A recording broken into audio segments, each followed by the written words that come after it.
This morning's video is I've been mulling some things over in my head, thinking about some of the things that my grandmother, my mom have shown me and given me over the years. Nobody's perfect in the way they do things, and I know that raising children must be extremely difficult, especially as a single mom.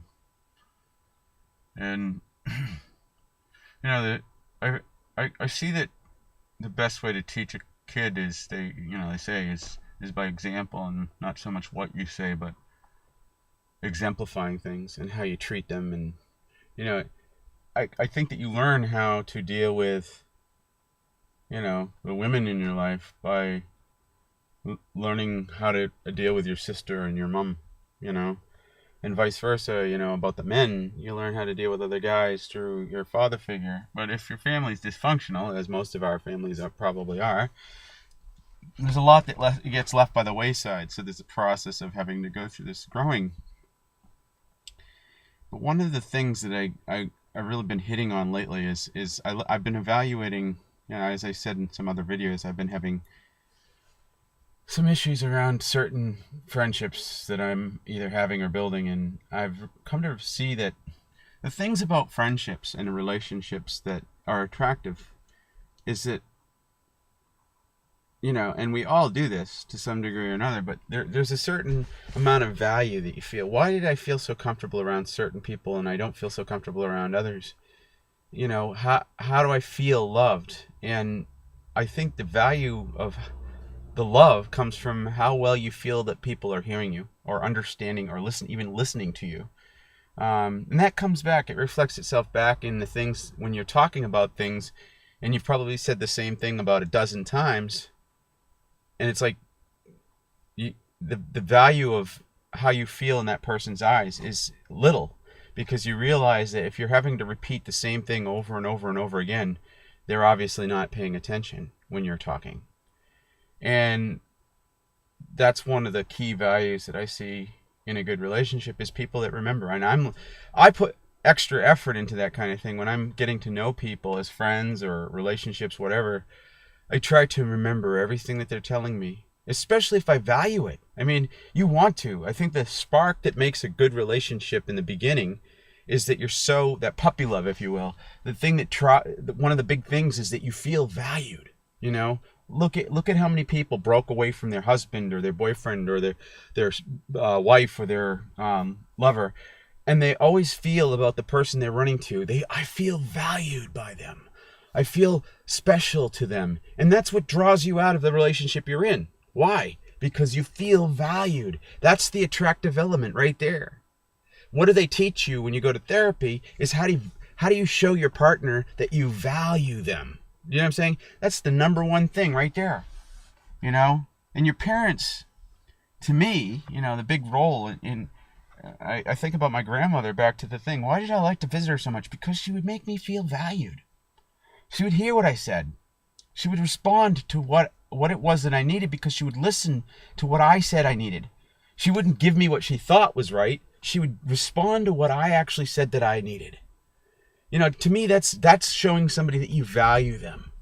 And another process of this idea of this value is the idea that when you're engaged in for instance, you plan to get together and do something.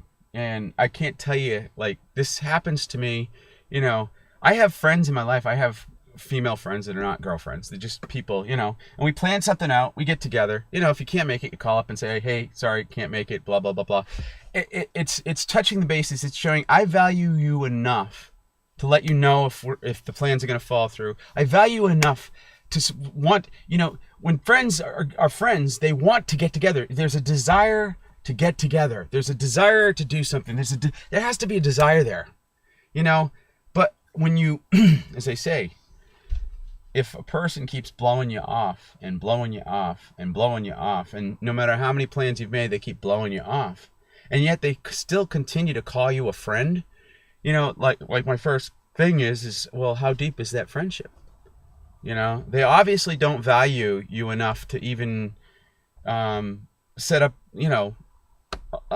a boundary there, and for me, I would just rather, instead of wasting my time making plans with people who do that, I would just as soon just say, hey, have your life, I'll have mine.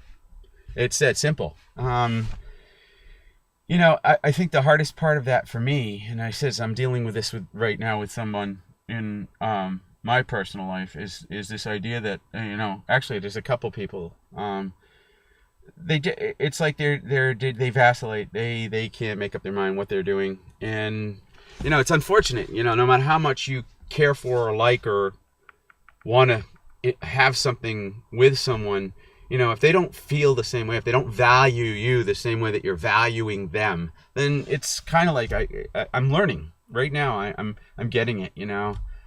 I just need to be able to separate myself from these things, because I think I am so freaking hungry for some kind of acceptance that oftentimes I think this is where my past relationships have failed me, in the sense that I think I want so much for them to value me that it becomes almost paramount to my being able to, again, what they say to me, find the value in myself. But you can't learn to find that value in yourself if you haven't been valued. It's like you can't learn something that nobody's demonstrated to you. You've got to you must be able to have a place to express the value for others before you can completely participate in being valued for yourself. And again, I go back into this idea of what my grandmother, and why I felt so good around her, and why I feel so good around certain people. You feel valued, and it's like, I don't need to, people say, oh, you don't need people's validation. Well, that's malarkey. Okay, it's malarkey. If we don't need to be validated by one another, we might as well just all live on an island somewhere, on our own little islands, and be happy, alone. And the thing is mankind in and of itself, we were not created to be alone. We were not created to be by ourselves. We were created to work together. We were created to love one another. This was the whole thing. There are three big basic motivators in life. People say there's only one, and it's pain.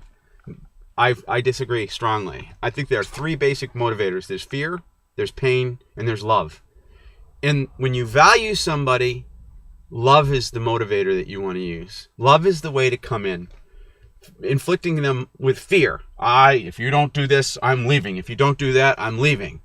Pain. Calling them names. Ostracizing them. Telling them that they need to change something that they can't change. Whatever. And then love.